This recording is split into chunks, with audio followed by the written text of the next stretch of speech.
तो hello friends, कैसे हैं आप सब लोग। तो आज का वीडियो आपके लिए बहुत इन्फॉर्मेटिव होने वाला है। आज इस वीडियो में हम बात करेंगे कि शुभंकर मिश्रा में सवाल पूछने और सरकार को जवाबदेही मांगने की हिम्मत कहां से मिली। तो इस टॉपिक पे बात करने से पहले हम थोड़ा सा इतिहास में पीछे जाते हैं। बात है महाभारत काल की। महाभारत में जब द्रौपदी का चीरहरण होता है और जब द्रौपदी जब सवाल करती है बारी बारी से भीष्म पितामह से, धृतराष्ट्र से, गुरु द्रोणाचार्य से, गुरु कृपाचार्य से, तो सब के सब सिर झुका लेते हैं, गर्दन झुका लेते हैं कि हमें नहीं पता, हमारे को सवाल करने की इजाज़त नहीं है।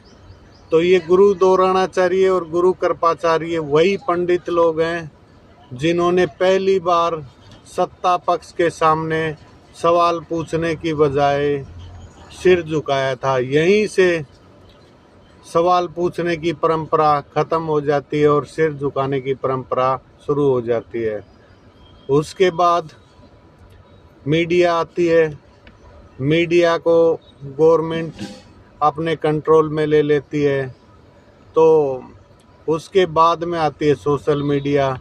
सोशल मीडिया आने के बाद एक बार फिर से सवाल पूछने वालों को आज़ादी मिलती है और इससे पूरे वर्ल्ड की यूनिवर्सल लाइफस्टाइल का पता चलता है।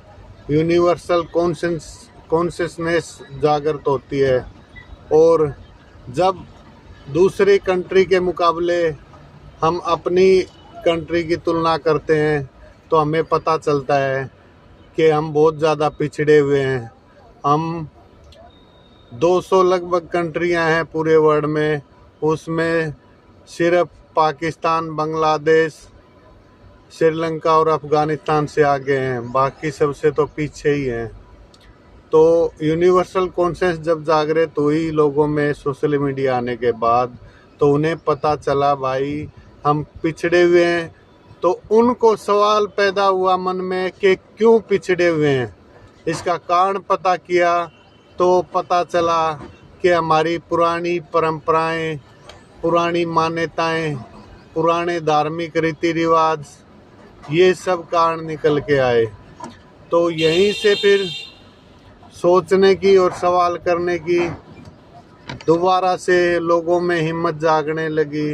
लोगों में क्यूरियोसिटी जागी कि हम इस गलती में कैसे सुधार कर सकते हैं। हम इंटरनेशनल लेवल पे एक बार फिर से अपने देश भारतवर्ष को कैसे महान करने की एक शुरुआत कर सकते हैं। तो आपको मैं एक छोटी सी घटना बताता हूँ। 10 मई 2026 को तेलंगाना के सिकंदराबाद में मोदी जी, एक हमारे माननीय प्रधानमंत्री, एक भाषण देते हैं और उसमें वो बोलते हैं कि सोना मत खरीदो और जब तक ज़रूरी ना हो तो विदेश यात्राएं ना करो। अब यहाँ पे जो ये विदेश यात्रा ना करने की क्यों बोल रहे हैं पता है?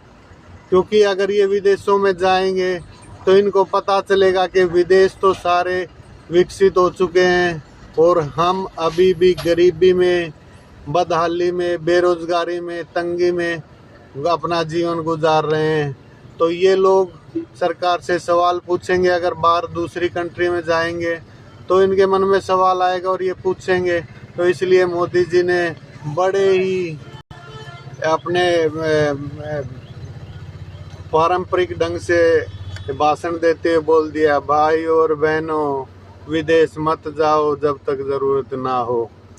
तो यहाँ से क्या होता है, एक जब सोशल मीडिया आई तो सवाल पूछने की एक हिम्मत जागने लगी लोगों में और ये बढ़ते बढ़ते जवाबदेही मांगने तक पहुँच गई। और उसी कड़ी में एक नए युग का एक नया अवतार पैदा होता है, शुभंकर मिश्रा। क्योंकि जो मीडिया के जो चैनल थे ना, टीवी के जो चैनल थे, वो तो सब सरकार के कंट्रोल में थे, लेकिन यूट्यूब के सोशल मीडिया के चैनल सरकार के कंट्रोल में नहीं थे।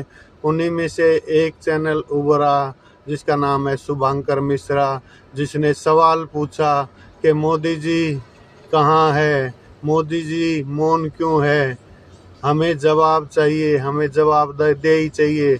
उसके अगले ही दिन मोदी जी जवाब देने आ गए। तो देखो, सवाल पूछने की हिम्मत हुई तो जवाब भी आया और सरकार को झुकना पड़ा और जवाब देना पड़ा। और जवाब ही नहीं, धर्मेंद्र प्रधान का इस्तीफा हुआ और असल में रिजल्ट आया। तो ये इसी को इम्प्लीमेंटेशन कहते हैं।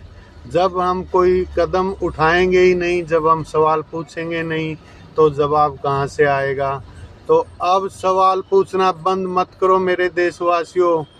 जो चीज़ तुम्हें गलत लग रही है और जो कॉमन सेंस से गलत है, उस पे सवाल करो, उसका जवाब देना पड़ेगा। तुम सब इस देश के नागरिकों और तुम सबको ये संविधान अधिकार देता है कि सवाल पूछो। जहाँ भी तुम्हारे को कोई भी चीज़ गलत लगे, जो तुम्हें शोषण होता हुआ दिखे, तुम्हारे साथ भेदभाव होता दिखे, तुम्हारे साथ ऊंच नीच होता हुआ दिखे, तो सवाल पूछो और अपनी एकजुटता बना के रखो। धीरे धीरे जो ये बूढ़े लोग जो सत्ता पे बैठे हुए कब्जा किए हुए हैं पिछले कई सौ साल से, तो जैन जी को इसमें आना पड़ेगा। और जैन जी पढ़ लिख करके और एक इंटरनेशनल स्टैंडर्ड को देख करके और इंटरनेशनल लेवल पे यात्राएं करके और इस देश को इंटरनेशनल लेवल पे बराबरी का दर्जा दिलाने की कोशिश करें। धन्यवाद।